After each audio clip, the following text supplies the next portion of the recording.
As voters separate themselves into increasingly homogeneous communities, counties, congressional districts, and states, voting patterns become increasingly predictable on the basis of geography. This is demonstrated by voting patterns at the county level, which is the best place, lowest level we can really go nationwide. There are more than 3,000 counties in the United States, compared with 435 congressional districts. On average, county voting is finer grained than congressional district voting, with some serious exceptions. The average county has 1/7 the population of a congressional district, but some counties are very large. For example, Los Angeles County has the population of roughly 14 congressional districts, but there aren't many such counties. A comparison of how counties voted in the 1976 and 2008 presidential election provides for some evidence of geographic sorting. And I'm going to show you first a map from the 1976 Ford versus Carter presidential election voting by county. I think I've got 1976. There we go. The ones that are keyed as black were places where the Democrats won a landslide, which means they won that county by more than 20%. And the ones which are gray are counties where the Republicans won by a landslide.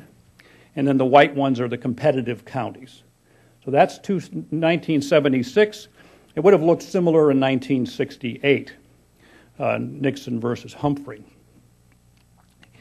But keep your eye on a couple of things just for orientation now as I move.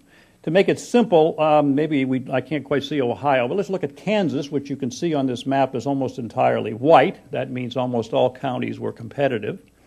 Or you can look at California. Almost the entire state is competitive. But keep your eye on the California coast north of Orange County, if you know where that is. And we'll look at the last election. There you go. Kansas is now completely Republican. Almost every county is a landslide for John McCain. California, almost all those counties north of Orange County along the coast are black here, which means they're landslide Democratic counties. You can look at other places. Those of you who want to keep thinking about it, you can note noticeable shifts in places like West Virginia, Arkansas, North Dakota, any other place you actually want to choose. There are some places where it doesn't change much, like Minnesota, but most places change a lot. Geographic sorting isn't it's enough for the data. What I'm going to say is based on data, just so I'm going to show you any more of it. Geographic sorting isn't the entire story. It's almost certainly true that its effects are reinforced by a proliferation of mass media that has allowed people to sort themselves into information groups of the like-minded. Out of the hundreds of radio or TV channels from which to choose, people tune to those few that tell them what they like to hear. They read newspapers, visit websites, circulate emails that comport to their points of view. In effect, they go to places where their tribe's creed is espoused and elaborated for the particular issue of the day. The result of this is that the roll call votes of lawmakers are now more predictable by the ideological propensities of their constituents than they were in the 1970s. Let me give you an example. Let's say, for example, that a district today has a 55% Republican voting propensity. A representative from such a district today is more likely to cast conservative roll call votes than a representative from a similar 55% district in the mid-1970s. The same would be true for Democrats, who would be more likely to cast liberal votes.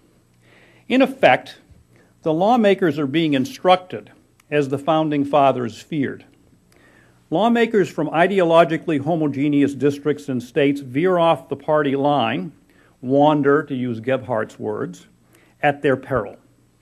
If they do, they are frequently subjected to harsh attacks in the media, in the local media, or on activists' websites, threatened with loss of campaign finances or even a primary challenge. So what if the Congress is polarized?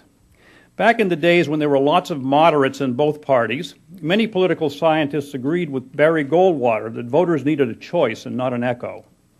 But neither they nor Senator Goldwater foresaw the way the political debate would degenerate into political warfare. In warfare, the leaders dehumanize the adversaries in order to motivate the troops, raising questions about moral faults or a lack of intelligence. In effect, they demonize the opponents. The same seems to hold true in the political war. The founders' idea that the Congress would do the people's business through a deliberative process seems a distant prospect now. In fact, I worry whether the anti-federalist notion that the Congress would be a house divided against itself is proving more apt. This has serious consequences for our ability to solve major problems and to conduct ourselves in the world. If deliberation between the two parties is no longer possible, then policies will be determined by deliberation within the party in power. But such policies will not be stable. Power will inevitably shift to the other side, especially because the independent voters who tend to decide key elections change allegiances easily. Thus, without inter-party deliberation, policies will be unstable because the independent voters, who used to be represented in effect by the moderates, will not be represented. In the absence of moderates, and thus bipartisan policies, the shift of the independents from one side to the other will produce instability. For example, businesses will have to learn to operate in an unstable and unpredictable regulatory and tax environment. Foreign nations will learn that they cannot count on guarantees and commitments from the U.S. leadership, for they can change after the next election.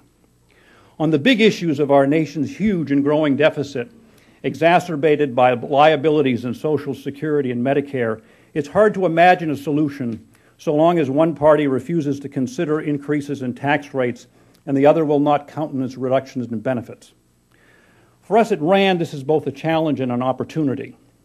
Clearly, it is harder to make one's voice heard in the cacophony of the political war.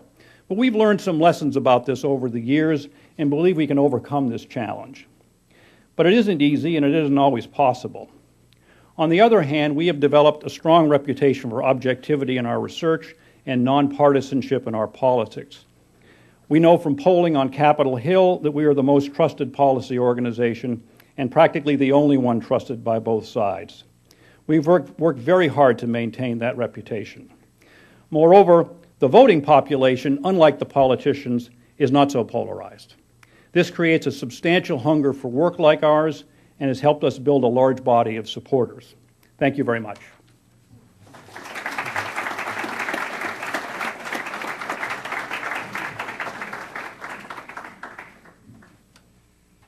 Today at the City Club of Cleveland, we are listening to a Friday forum featuring James A. Thomson, President and CEO of the RAND Corporation. We will return to our speaker shortly for our traditional City Club questions. Please formulate your questions now, and remember that they should be brief and to the point. We welcome you to this City Club forum. We want to remind you that members and guests alike are welcome to attend and to ask questions. Please visit our website to see a full schedule of upcoming programs.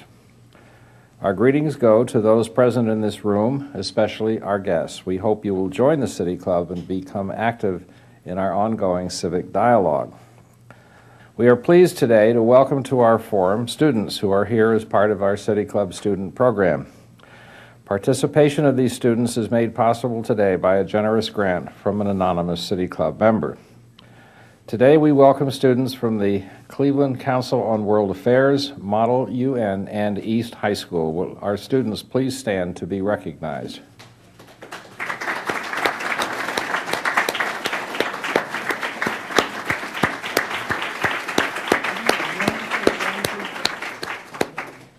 Thank you for being here.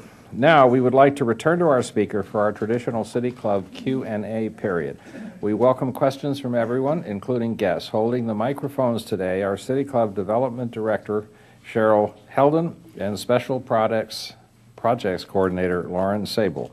And now our first question, please.